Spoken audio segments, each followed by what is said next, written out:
Do you feel you're being pulled in different directions? You can't find a place between the rhetoric and all those competing voices? You don't know where to turn? Don't know what to trust? Or you just want to hear a lively discussion about relevant issues without picking sides or all the mudslinging? Well, welcome to the Rock Pile. Join us. That's Lewis and Oma. We talk about faith, culture, and a bunch of other messy subjects. You can agree or disagree. It'll be lively, likely messy, but we hope interesting. Come on our journey to understand. No rock throwing, just a rock pile. Welcome. This is Season 2, Episode 3. Of the Rock Pile. The Rock Pile. So here we are. Just a follow-up to let you know that we're going to try to do episodes a little more frequently. Yeah, a little bit more. Yeah, we're doing them right now. We're weekly, but now we're trying to do it like every 3 to 4 days. 3 days or so, yeah. So let's talk about the guy who had the interview in Martha's Vineyard today. Yes, that was interesting. That was very interesting. Although he told the truth. Yes. Yeah, he really did. He said, yeah, the border's open and I'm an illegal alien. I think he said, I'm here illegally. Yeah, I'm here illegally. Yeah. And so he said that, and of course, all the news media heard it, of course. Oh, yeah. And when they asked the spokesperson for the administration, they changed the subject. Well, why is that? Yeah. Well, just think, what happened 3 days ago? Yeah. Our borders are secure. Our borders are secure. Well, clearly not to the, if you're a person crossing the border, that's not their perspective. That's right. Now, regardless of what you think about the border, the fact of the matter is someone's not telling you the true story of what's going on. That's right. And then when that happens, that double speak like that. Well, yeah, or and what happens then is, why would I want to believe the next thing you tell me? Yeah. Right? Yeah. Yeah. It makes you question. Well, and that's important. Should. Right? It should make you question what's going on. Right. Or at least say, wait a minute. Let me go look and look that up. Remember we talked about Paul and the Bereans? We need to look things up. They have to look because things they say, up, well, yes. the border's secure. Ipsa dixit. I say so. Yeah. Well, you've never been to the border. How would you know? Right. I've not been to the border. Yeah. Veritas actually did a great one on that. Yeah. Well, they've done a lot of these. Some of the senators have been down there. Yes. And they tried to say, come down and look at this. And they're like, oh, they're appalled. Yeah. So here you've got people, they said, oh, we like people coming across the border. They're saying this is a sanctuary city. But it's like when they show. But if you take them there to the sanctuary city, oh my gosh. Yeah, it's a humanitarian crisis. Well, you know what? Yeah, for the people of the state of Texas, Florida, Arizona, New Mexico, people in California, it doesn't matter what the government likes. Right. The state government. The fact of the matter is, the reality is, you have a lot of individuals coming across the border. Doesn't matter what you classify them as. That's a humanitarian issue that has to be addressed, and the person or the group that has to address it is the Congress of the United States. And they're not doing anything. No, it's not doing anything. So who is supposed to be doing this? Well, one would think that Congress is supposed to be doing the immigration, but one only has to do an internet search to realize that all of that, and we found out 21 other agencies fall under who? The Department of Homeland Security. That's an administrative agency, a cabinet position, and that person, you see that person get called in front of Congress and they ask them questions about what's going on. Yeah, they do that all the time. But what gets done? Nothing. That's right. Well, we would think nothing. It's supposed to get done. They say, well, we're doing stuff. Yeah. But what stuff are they doing? Well, I would love to see if they were just, do something about the drugs and the trafficking. Well, they're supposed to be doing that too. Yeah. And they are, but not what we would expect to be occurring. Right. Right. I believe that. Why is that? Because this is an administrative agency, a massive administrative agency. And who's supposed to be over this administrative agency? Well, they have a cabinet position, but that's not the way it was originally. Our country was not designed the way it now operates. I didn't think Congress was supposed to do that. I thought they were supposed to take charge of this stuff. They were supposed to have charge in these things, but that changed way back when Woodrow Wilson was president. Oh my gosh. Okay, so it's the progressive. Yeah, we're talking about progressivism. It's the progressive movement thing. Right. Okay. And it's still working today. And what you see now is the difficulty that was trying to be avoided when the founders created this country as a republic with separation of powers, checks and balances, and those types of things. Oh, yeah. So what happens now is you have this massive power shift over the last 100 years, at least. Yeah. From Congress to these administrative agencies. And what you see now is they're basically usurping their own. Well, they've pushed the responsibility to these agencies. Yes. And what's happened is there's the only oversight they have really is bring them in, talk to them, but the real power that they retained back from when they're, I think probably a decade ago, was the power of the purse. They have the ability to cut them off or direct them because of money. But if they don't exercise that power, then it's really just a paper tiger.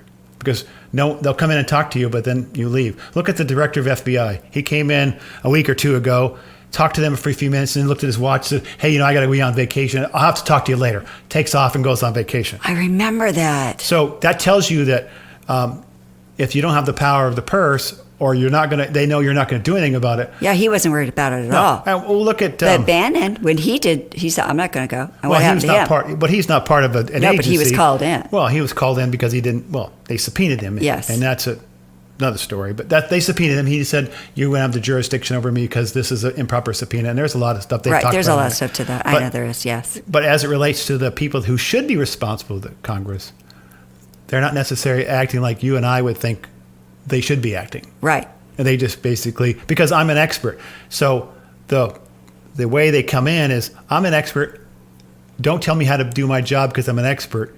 So when they come in, they like with Senator Paul and Fauci. And Senator Paul, from my understanding, is a doctor. Yes. He may not be a virologist, but he's still a doctor. So he has some expertise, a lot of it. Of course. And so you see this dialogue. Well, in the beginning, the head of the NIH was coming in and saying, I'm going to tell you nothing. Da, da, da, da. Well, look what happened 2 days ago or a day ago when he got him in there and talked to him again. He says, basically, when we get in control of Congress, we're going to have you back here and you're going to be telling me all kinds of stuff. Yeah. And he's going to be in the same boat likely that Mr. Bannon found himself, or anybody else for that matter, would find themselves, as long as you're not on the other side of the street where they don't do anything about it.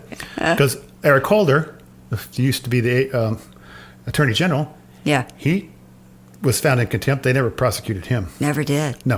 Well, you wonder why. Things just disappear. They stop talking about it, and it just kind of goes away. It's that discretion they use, of course. But anyway, so the point being is what we're seeing here is a bloated administrative state that is the dream of progressive. But I don't necessarily think that this outcome is what the progressives in the 1900s were really envisioning. So let's talk about the court cases that are going on. Not like super detailed, but... No, because you can get online and find commentary on every political pundit there is. That's what they're all talking about.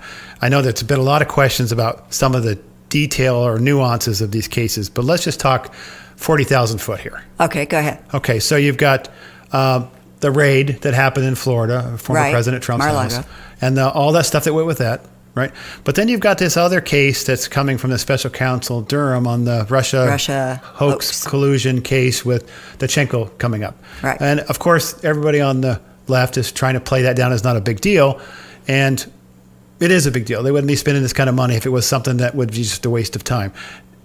And look at the difference in the way that case is being handled. So no leaks. He's doing his job.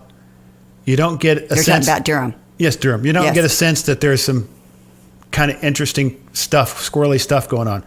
But on the other side of that coin, you start seeing things like broad warrants with these broad language of any and all documents you could find from this date to that date. Those things, you look on there and you'll see those are an issue. Okay. Yeah. So they're unusual too. A warrant is usually very specific. It's supposed to be specific. Yeah. What is the item you're looking for, and where are the reasonable places you can find it? Yeah. Taking people's clothes, like we, or going taking through people's clothes, their pictures, and their tax personal returns. Items like come on. Yeah. I mean, these are supposed to be professional people who know what they're looking for. Yeah. Whatever that is on the affidavit or whatever the warrant's allowing, and getting those things. And that wouldn't be a passport. No, it wouldn't be a passport. But on the other hand, those two are connected, and the connection is the people that are on the one side that are looking for documents are likely some of the people that were working over on the other side that haven't been talked about lately. Because you saw what happened in the one 3-letter agency and the things that's being alleged that will be shown in the court by proof of documents and testimony. That tends to tie those two together because you say, well, what has that got to do with this one? Well, they have probably a lot more to do with than we know right now, and we're going to find out real quickly here what that is, and you're going to watch it get very interesting.